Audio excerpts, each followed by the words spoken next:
মেহেদী হাসান খান, আমি এখানে compliance manager হিসেবে আছি। নিয়ম কানুনকে মেনে চলাকে কাজটা কমপ্লায়েন্স বলা হয়। আসলে কমপ্লায়েন্স একটা বিশাল ব্যাপ্তি একটা কাজ। এখানে বিভিন্ন ধরনের বায়ার থাকে, আমাদের তাদের বিভিন্ন ধরনের প্রোটোকল থাকে।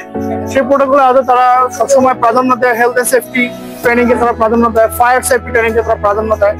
তারপর আমাদের কর্মক্ষেত্রে যে নিরাপত্তার যে পরিধান বস্ত্রগুলো আছে, যেমন পিপি বলা হয়, সেই পিপি গুলো যেমন আপনার চশমা থাকবে, তার ড্রেস থাকবে, তার কানে যে এয়ার মাফ বলে সেটা থাকবে, তার মাস্ক থাকবে। এবং মাতৃত্বকালীন সময় আমাদের মহিলাদের দেখা যাচ্ছে বিভিন্ন ধরনের ট্রেনিং আমাদের আছে।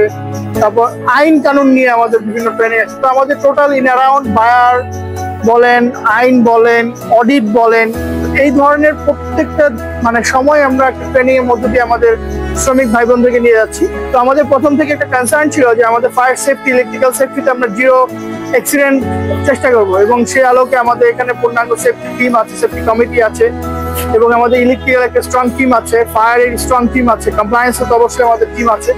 সো আমরা এর আন্ডারে চেষ্টা করছি অলওয়েজ যাতে করে কোনো ধরনের ফায়ার রিলেটেড, ইলেকট্রিক্যাল রিলেটেড এবং হ্যাজার্ডাস কোনো কিছু যাতে আমার ফ্যাক্টরি বা কেমিক্যাল রিলেটেড কোনো ধরনের ইনসিডেন্ট অ্যাক্সিডেন্ট না হয়।